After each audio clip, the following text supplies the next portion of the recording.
শুরুতে আমরা এমন এক সময়কে দেখতে পাই যখন পৃথিবীতে পানির অনেক সংকট। পানি না থাকার কারণে পৃথিবীর যে অঞ্চলগুলো সবুজ শ্যামল ছিল সেগুলো এখন মরুভূমিতে পরিণত হয়েছে। অর্ধেকের চেয়েও বেশি মানুষ পানি শূন্যতার কারণে মারা গিয়েছে। বাকি অল্প কিছু মানুষ পৃথিবীর যে জায়গাগুলোতে এখনো পানি আছে, যেখানে মোটামুটি সব পাওয়া যায়, সেখানে গিয়ে থাকছে। কিন্তু সবসময় যেটা হয়, পৃথিবীতে ধনীদের উপর যত সমস্যাই আসুক না কেন, তাদের কিছু হয় না।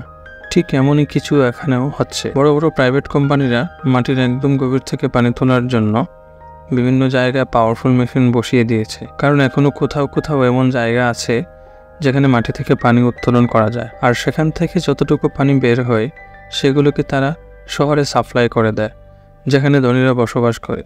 কিন্তু বেচারা গরিবরা গ্রামে বসবাস করতে বাধ্য। তাদের মধ্যে হোমস নামের একটা পরিবার আছে, যেখানের মধ্যে একজন পিতা নেস্ট, মা ক্যাথরিন, বড় মেয়ে মেরি আর ছোট ছেলে জেরম। অনেক কষ্ট করে পরিবার গ্রামে থেকে বসবাস করছে। নেস্টের অনেক বড় একটা জমি আছে, যেখানে তার পিতা চাষবাস করত, কিন্তু পানির অভাবের কারণে নেস্ট জমিটিতে কৃষিকাজ করতে পারছিল না। সে সরকারের সাথে কথা বলেছে যে আমার জমি এখনো উর্বর আছে, অর্থাৎ এখানে পানি দিলে ফসল ফলানো সম্ভব। তবে কারো থেকে নেস্টের কথাই বিশ্বাস হয় না, তাই নেস্ট নিজে জমি খনন করতে থাকে, এই আশায় যে এখান থেকে ভাগ্যক্রমে কোনো পানি বের হলে সে আবার চাষবাস করতে পারবে এবং সে ফসলগুলো বিক্রি করে পানির অভাবকে নিজের পরিবারের জন্য পূরণ করতে পারবে। একদিন নেস্ট জমিতে যেখানে সে পানি বের করার জন্য মেশিন লাগিয়েছিল, সেখানে দুজন চোর চলে আসে, যারা সেই মেশিনটাকে চুরি করতে এসেছে। নেস্ট এটা জানতে পারে, সে দ্রুত তার গান নিয়ে সেখানে পৌঁছায়।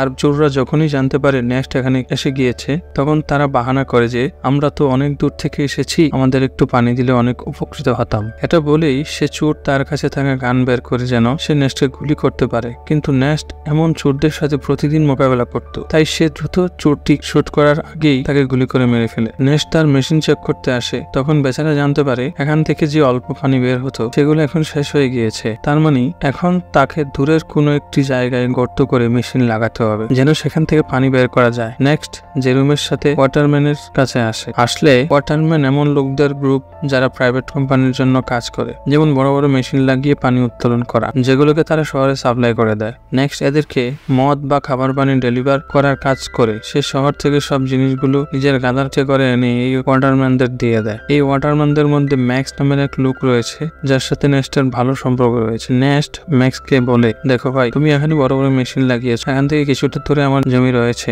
যেখানে কিছুটা পানি বের হতো, কিন্তু তোমার এখানে বড় মেশিন বসানোর ফলে যে অল্প পানিগুলো আমার জমি পেত সেগুলো এখন বন্ধ হয়ে গিয়েছে। তুমি কি তোমার এই মেশিনের লাইন অন্য জায়গায় নিতে পারবে? ম্যাক্স বলে, এটা তো আমার কাজ না, তুমি কথা বলতে চাইলে আমাদের বসের সাথে কথা বলতে পারো। বেশ জানতো বস তো আর কথা শুনবে না, তাই সে মন খারাপ করে জেরমের সাথে ঘরে ফিরতে থাকে। কিন্তু কারো ভাগ্য যখন খারাপ হয়, তখন তার সাথে খারাপ কিছু হতে সময় লাগে না। এমনই নেস্টের সাথে হয়। আসার সময় তার গাদার পা একটা পাথরের সাথে বাড়ি খাওয়ার কারণে গাদাটি নিচে পড়ে যায়, যার কারণে তার একটি পা ভেঙে যায়। বেচারা গাদা পিপাসার কারণে এমনিতেই কষ্ট পাচ্ছে, আর এখন তো একটা পা ভেঙে গেছে, তাই তার কষ্ট কমানোর জন্য নেস্টটাকে সেখানেই মেরে ফেলবে। নেস্টের ও কোনো উপায় ছিল না। এরপর সে একটি নিলাম ঘরে আসে, যেখানে পুরনো রোবটকে রিপেয়ার করে বিক্রি করা হয়। নেস্ট এমন একটা রোবটকে কিনতে এসেছিল যেন সে সামনে থেকে ডেলিভারির কাজগুলো করতে পারে। এখানে নিলামের মধ্যে নিলাম নামের ছেলে রোবটের জন্য বিট করতে আসে, কিন্তু শেষ পর্যন্ত নেস্ট সেই রোবটটা পেয়ে যায়, যেটাতে নেস্ট আর জেরোম অনেক খুশি ছিল যে যা কোনো কাজের একটা জিনিস হাতে এসেছে। এরপর তারা হসপিটালে আসে, যেখানে ক্যাথরিন থাকে, যে কিনা কিছু সময় আগে একটা দুর্ঘটনার শিকার হয়েছিল, যার কারণে সে হাঁটতে পারছিল না। তাই হসপিটালে ওয়ারের সাহায্যে ক্যাথরিনকে রাখা হয়েছে। ওয়ার মানে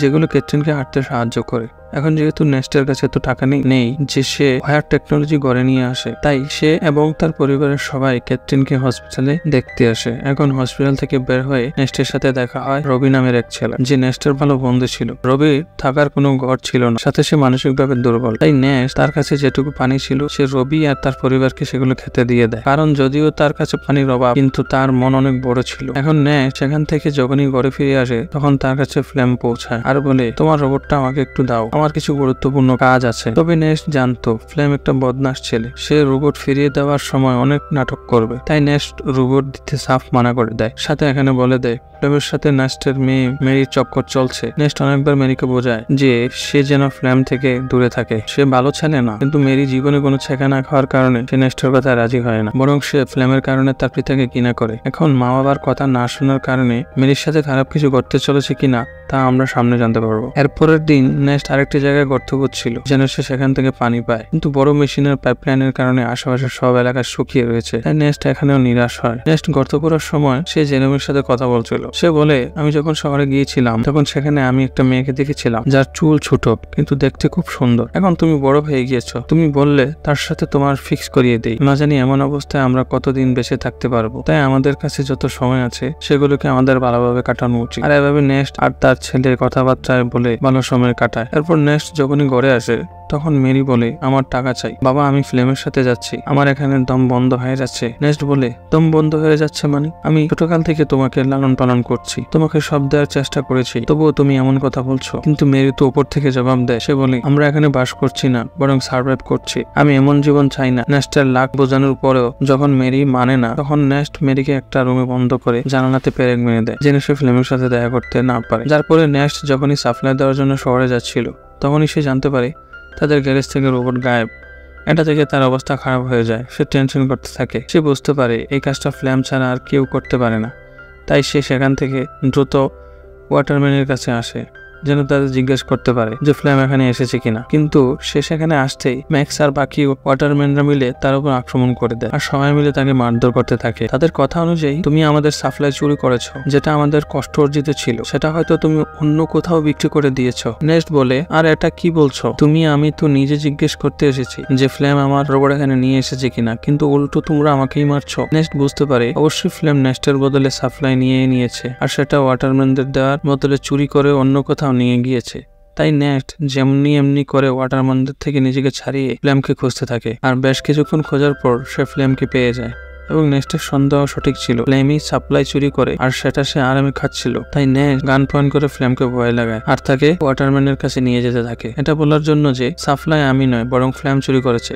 কিন্তু হাঁটতে হাঁটতে তারা অনেক ক্লান্ত হয়ে যায়, বিশেষ করে নেক্সট সাথে তার পানীয় শেষ হয়ে গিয়েছে। তাই ফ্ল্যাম তাকে লোভ দেখায় যে আমি সাপ্লাই থেকে কিছু মদ খেয়ে ফেলেছিলাম, এখন অল্প কিছু মদ বাকি আছে, আমরা সেগুলোকে অর্ধেক করে খেয়ে ফেলি। ওয়াটারম্যানরা সর্বোচ্চ হয়তো আমাদের মারবে, কিন্তু যদি আমরা এখানে কিছু পান না করি তাহলে আমরা অবশ্যই মারা যাব। এটাতে নেক্সটরা রাজি হয়, কিন্তু যখনই সে ফ্ল্যামকে রশি থেকে মুক্ত করে তখন ফ্ল্যাম তাকেই হামলা করে বসে। বেচারে নেক্সট আগে থেকেই অনেক তৃষ্ণার্ত ছিল আর এখন মার খাওয়ার কারণে তার অনেক রক্তক্ষরণ হতে থাকে। এরপরে ফ্ল্যাম জোর করে সব মদগুলোকে নেক্সটের মুখে ঢেলে দেয় যেন ওয়াটারম্যান যখন তাকে দেখবে তখন তাদের বিশ্বাস হয়ে যায় যে নেক্সট সাপ্লাই চুরি করেছে আর সেই তাদের মদ খেয়ে ফেলেছে। এছাড়াও ফ্ল্যাম নেক্সটকে মেরে রোবটের সাথেই বেঁধে দেয় যেন সব বুঝতে পারে রোবট আউট অফ কন্ট্রোল হয়ে নেক্সটকে আক্রমণ করেছে, যার ফলে তার মৃত্যু হয়ে যায়। আর এটাই হয় বেচারা নেক্সট মারা যায়। আর সবার থেকে লাগছিল রোবটই নেক্সটের প্রাণ নিয়েছে। এরপর দেখা যায় যেরকম তার পিতাকে হারানোর পর মন খারাপ করে বসে থাকে, সে সব রাগ রোবটের উপর ঢেলে সেটাকে ভাঙার চেষ্টা করে, কারণ সে বিশ্বাস করেছে রোবটে তার পিতার প্রাণ নিয়েছে। তখন ফ্ল্যাম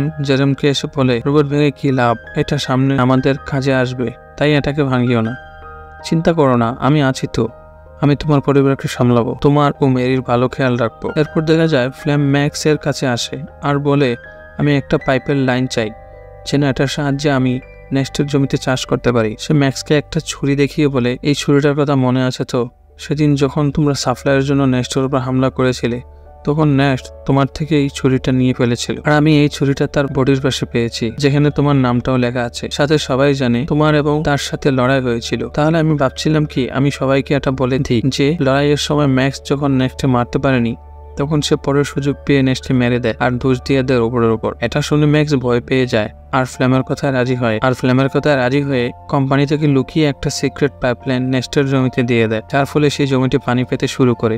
সবাই অনেক খুশি ছিল যে এখানে আবার চাষ হচ্ছে।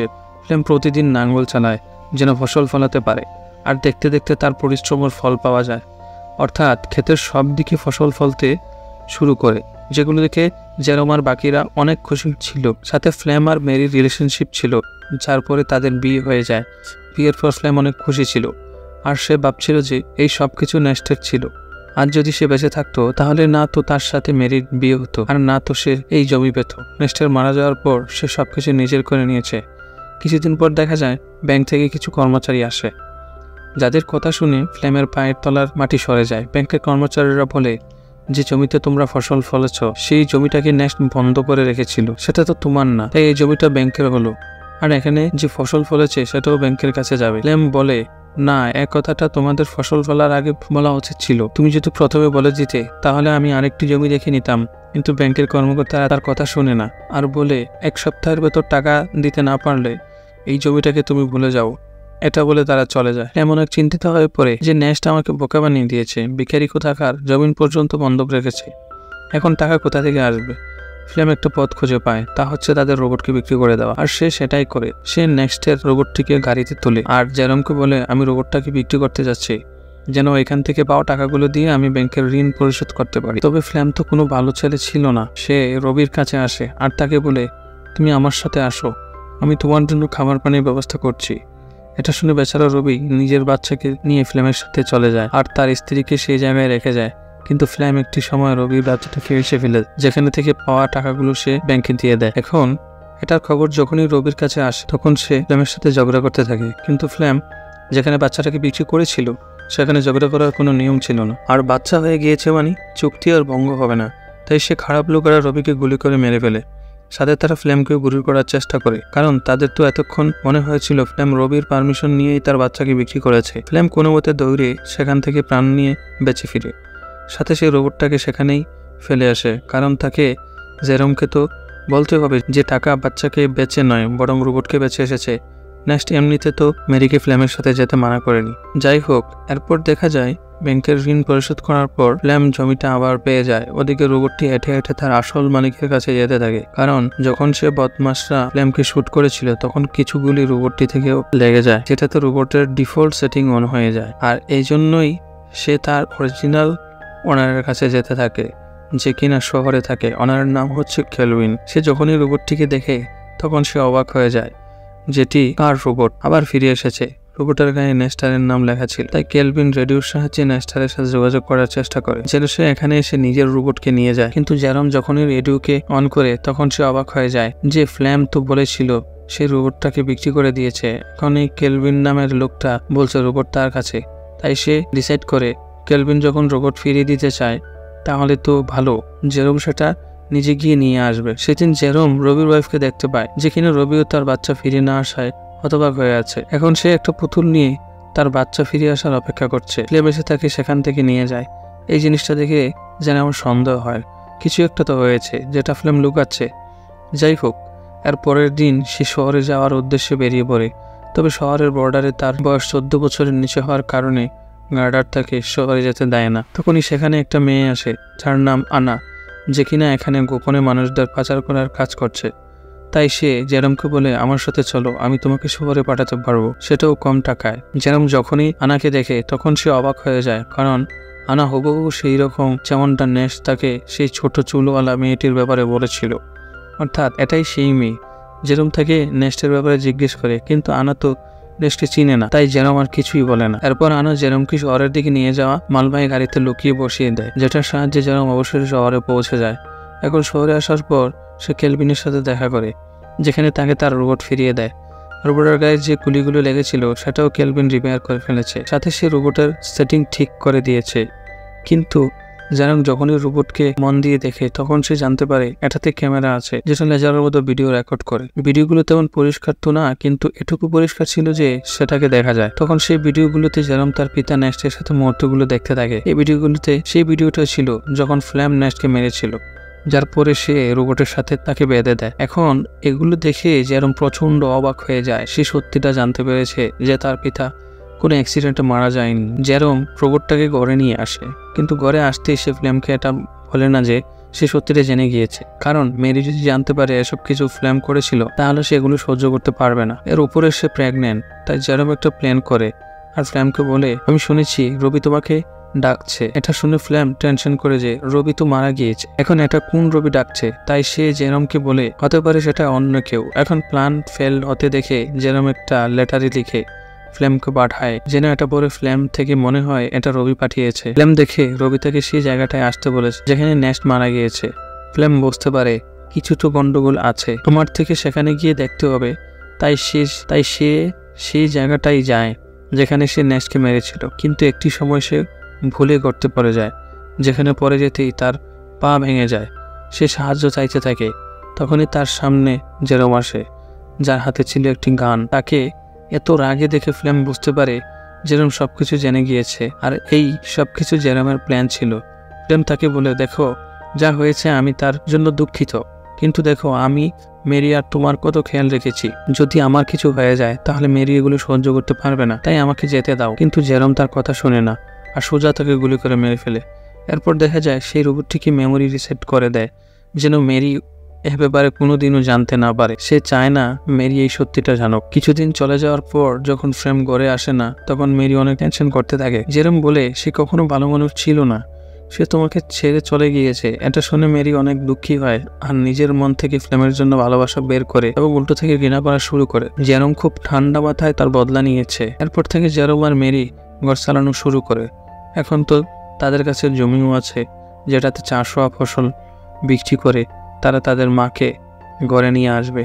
আর এই মিক্সড ফিলিংয়ের সাথে এই মুভি এখানেই শেষ হয়। ভিডিও ভালো লাগলে লাইক করে দাও, আর চ্যানেলকে সাবস্ক্রাইব না থাকলে সাবস্ক্রাইব করে বেল আইকন অন করে রাখো। দেখা হচ্ছে নতুন কোনো ভিডিওতে। সবাই ভালো এবং সুস্থ থাকো।